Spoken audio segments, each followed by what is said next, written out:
Welcome back to another episode of Rock Boys Football. Dan Lanning, the Oregon Ducks, heading into 2025. I think the question that a lot of Oregon fans are asking is, hey, what makes this team different than the team that we saw in the 2024 year? I mean, let's remind ourselves that Dan Lanning in Oregon, they've gotten better each and every season that Coach Lanning has been in Eugene. And really, the only step that Oregon needs to take in the 2025 year is going out and winning the whole damn thing. You ran the table last year. You were the Big Ten champs. Now we got to go make it happen in the college football playoffs. Why is this team different? What allows this team to potentially reach that goal in the 2025 year? That's the conversation I want to get into. And I think the answer is relatively simple. It's a more talented football team than what we saw in the 2024 year. Now, I bet there are maybe some non-Oregon fans that are listening to this saying, how can you possibly say that with all the NFL draft picks that Oregon loses from that 2024 season? I'll say this. Last year was an Oregon team that was really experienced. We kind of knew what that starting roster was going to be in 2024 because we pretty much saw that same exact team in 2023. We kind of knew what that Oregon Ducks team was going to be in the 2024 year. In 2025, there are a lot more question marks in terms of guys that haven't played a ton of collegiate football at the Big Ten level. The thing that I think fires up the Oregon fans the most is the athletic profiles, the raw talent that this Oregon Ducks team has. It's better than what it was in 2024. Now the question is, does it all come together? And does Oregon maximize this roster? If this Oregon team maximizes themselves in the 2025 season, it's a better football team than what we saw in 2024. Now, whether or not they maximize this roster is kind of still to be determined, and we're going to find out in the fall. The potential, the ceiling for this Oregon team is higher than what it was in 2024. We'll get into that, but why is that so important? Well, I think it's important because you look at what cost Oregon last year was they probably didn't have the highest ceiling in college football last year. Like that Ohio State team, when that Ohio State team put it all together, they were a freaking buzzsaw in the college football playoffs. There was not a team across the country that could match the level Ohio State played when Ohio State was playing their best football. I think Oregon this year, their ceiling, when and if it all comes together for them, I think that might be the best version of any college football team you see in the country. And I think that's what excites the Oregon fans the most heading into 2025 is the ceiling of this football team is very, very high. And if they can play that way at the end of the year, it don't matter what the other teams are doing. I think this Oregon team's good enough to win a national championship. Now, why am I making this claim? That's the conversation we're about to get into over the next couple of minutes. Now, before we get into it, as always, to the Oregon fans, I would love to hear your opinions on that take. Basically, what my take is Ohio State playing their best football last year versus Oregon playing their best football last year. Ohio State was just a better football team. Now, in the Rose Bowl, we saw Ohio State play their best ball, and Oregon probably played their worst game of the season. So I think the score was a little bit more lopsided than it probably would have been. That's kind of my take on this Oregon team going into 2025. Would love to hear some thoughts and opinions in the comment section. Appreciate y'all rocking with it. If you guys do enjoy the content, consider subscribing to the channel. Without further ado, let's get into it. Now, I think you start with this. You have an elite talent at the quarterback position with the necessary pieces around it. And what I mean by that is Dante Moore, the talent that this kid has. And we saw it in the spring game. We even saw it when he was a true freshman at UCLA. That arm is special. The high caliber throws that he is able to make and spray that football all around the field, it's probably a little bit different than what Oregon has seen over the last couple of years with Dylan Gabriel and Bo Nix. Now, the question is, does Dante Moore put it all together? Is probably the question you have going into 2025. Well, here's the thing that you absolutely love is that he has the pieces around him to really make it happen. I think it starts with the run game personally. I think there's a lot of conversation going to this Oregon wide receiver room, which I think is legit. Y'all know that. This run game, I think, is going to have the ability to run the football on anybody in the country, which I don't know if that was the case last year. I mean, you look at Oregon running the football against Ohio State, didn't have a lot of success. Now, I don't know if that's the best game to choose because Oregon went down so early in that football game, didn't really have the opportunity to get the ground game going. This offensive line is a better unit than it was in 2024. And I feel pretty confident saying that because of what we've heard from these tackles during spring. I mean, Alex Harkey was my concern. Coming over from Texas State, it was like, hey, is this kid good enough to play in the Big Ten? Everything we heard coming out of spring was that Alex Harkey's good enough at right tackle. And in fact, hey, if you're looking okay against guys like Tatum and Blake Purchase and Mateo you and Elijah Rush, got my confidence level in you holding down that right tackle spot pretty damn high. And then Isaiah World, when you take a look at NFL mock drafts, Isaiah World is getting mocked in the top 20. Now, both of these tackles for Oregon's offensive line to be a better unit than it was in 2024, they gotta do it. They gotta go out and make it happen at the Big Ten level. But I think Oregon did a phenomenal job addressing the offensive tackle position in the portal. Here's the caveat: Oregon's got to stay healthy at this position. Janoris Wilson's a guy that I think I trust to be that third swing tackle. Oregon's been really lucky on the offensive line staying healthy the last couple of years. I think they'll need to get lucky again this year and stay healthy specifically at the tackle spot. Now, the interior of the offensive line, I think, is clearly better than it was last year. And y'all know I love Marcus Harper. Emmanuel Pregnon is he's a straight up upgrade. Poncho's only going to get better going into year 3. I think Poncho might be one of, if not the best centers in the country.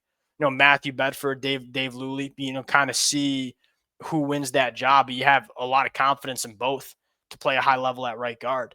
I look at and say the interior offensive line clearly a better unit. The tackles, it sounds like Oregon is very happy with. I think the run game, and it's a big nasty offensive line too, which is probably worth noting too. Poncho, Emmanuel Pregnon, Isaiah World, that's a big unit up front. I think they'll be able to run the football well against anybody in the country, especially with the depth they have in the running back room. Now, the second part of this conversation is I think Oregon finally has potentially has that guy in the pass catcher room. Everybody's had you look at former national championship teams. They've all had the guy, outside of Michigan. Michigan was kind of an anomaly with their national championship in 2023. You look at Ohio State, Jeremiah Smith. You look at Georgia, a guy like Brock Bowers. You look at Alabama, a guy like Devontae Smith won the Heisman. Like everybody's had that, hey, when it's the biggest games and the biggest moments, they've had the guy to go get it done. And look, y'all know that you won't find a bigger Tez Johnson fan than myself. I think there was kind of a reason why Tez Johnson went where he did in the NFL draft. You could make the argument that Oregon maybe has lacked that dude in this Oregon offense. Look, the Corey Moore could be that guy for Oregon in 2025. In fact, if you're having the conversation of what needs to be different, I think Corey Moore needs to be that guy. I also think you have that guy at tight end in Kenyon Sadiq. He is my number one tight end in the country going into the 2025 year. I think he's going to be a first-round NFL draft pick. So you got two guys that really could emerge as difference makers at the highest level that maybe Oregon didn't really have over the last couple of years. This offense, I don't think the question mark is the offense. This offense, if Dante Moore puts it together, he's got all the pieces in the world to go have a top 10 offense in the country. Now, the thing that I think makes this team difference on defense, look, Oregon's defense was very solid, was a very solid unit. The problem with what we saw with Oregon's defense last year is when it played some of the best offenses in the country, it wasn't as good as you needed it to be. Oregon was really, really good against teams that were kind of middle of the pack, maybe bottom tier in the Big Ten. But when they played a team like Penn State and when they played a team like Ohio State in the Rose Bowl, you maybe just weren't there. It starts with the defensive line. And I think it starts with not only the talent. I went out on Twitter yesterday and put Mateo Tatum Tuioti. Now, I'm taking some heat for it on Twitter, but I think it's the truth. They're the best edge rushing duo that you've seen in the country. Bear Alexander on the inside, Amari Washington, that's a really good starting four. Here's the difference, though. They have the high-end talent. They quite frankly had it last year with Mateo and Tatum, Derek Carmen, and Jamari Caldwell. What Oregon didn't have last year, and what I think was a result of a poor performance late in the season against Penn State and Ohio State, what was the depth. Like when you got to the spooky parts of the season, when you're playing 13, 14 games, and it's starting to the grind is starting to get to your guys, especially in the trenches. Are you deep enough to play your best football in the month of January and December? Not sure if Oregon was quite there. I think they're there this year. Talk about Elijah Rushing, what he looks like going into year two. Talk about Blake Purchase coming back for year three. You talk about a guy like Matthew Johnson as a true freshman who I think can be a dude, and then Jericho Johnson, Aiden Breland, Tyone Gray, Terrence Green. This team, I think the biggest takeaway we had from the spring game was it looks a little bit different. Like the body types on the defensive line look a little bit different. You can tell that Dan Lanning has invested a lot of time and resources on the recruiting trail, getting the type of bodies necessary to be elite up front. Now, it took you can't just snap your fingers and have a defensive line that looks like Georgia. It's just not how it works. You can't use the portal like that. You have to do it on the high school recruiting trail, and you got to stack those classes and you got to develop them with the program. I think going into 2025, it's going to be the best defensive line that we've seen from Oregon, and I think it can be one of the better units that we saw in the country. It was a top 20 unit in the country last year, but I don't know if it was top 10, top 5. And when it played those elite teams like Penn State and Ohio State, I don't think it was good enough.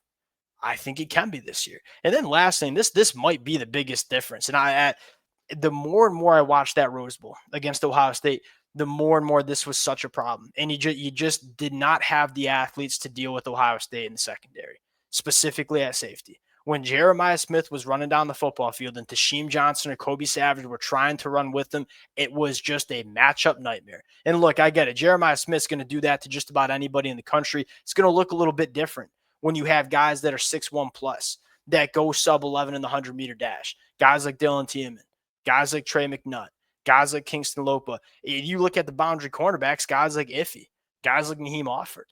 I don't think Oregon had the bodies to run with Ohio State last year. And it was very evident in the Rose Bowl. They do this year. And again, it's a result of the recruiting trail. You know, what is Oregon prioritized in terms of our defensive backs? We want length, we want size, and we want speed. You look at FEO, you look at Naheem Offord, you look at a guy like Brandon Finney, you look at a guy like Trey McNutt. The athletic profiles, it's a bigger, longer, faster secondary than what it was last year. Those are the bodies you need to win at the highest level, because it's not just Ohio State. Like Ohio State has that guy named Jeremiah Smith, and he's almost impossible to deal with. But you look at a team like Texas, guys like Ryan Wingo, DeAndre Moore, you need these type of bodies in the secondary to deal with the best football teams that we see in the country. I'll throw in Clemson there too with Brian Wesco, TJ Moore, Antonio Williams. You want to win national championships. You got to have the bodies to match up with some of the best wide receivers in the country. Oregon didn't have that last year. They have it this year. Now, again, the big question here is, does it all come together? It's a lot of new faces. Ifio, he sounds like he might be the best player in the secondary outside of Dylan Tiemann this year. Well, he hasn't played a ton of football, so we got to see it on the football field. It's the same thing for Naheem Offord. He's going to be a true freshman. Probably the most gifted player in the back end. It's got to come together. That's the story for Oregon, but the talent, the ceiling is much higher. I don't know if I'd say much. It's higher. It's higher than it was in 2024. I'd maybe even say significantly higher. And I think that's the story. And so if you play your best football, it don't matter what the other teams are playing, because I think you're good enough to win a national championship. Last year it mattered.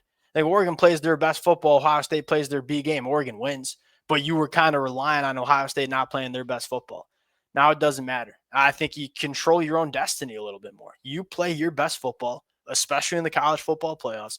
I think this roster is good enough to win at the highest level. It's what it comes down to, in my opinion. Appreciate you guys rocking with it. Again, if y'all do enjoy the content, consider subscribing to the channel. Appreciate you guys, and we'll talk to y'all later.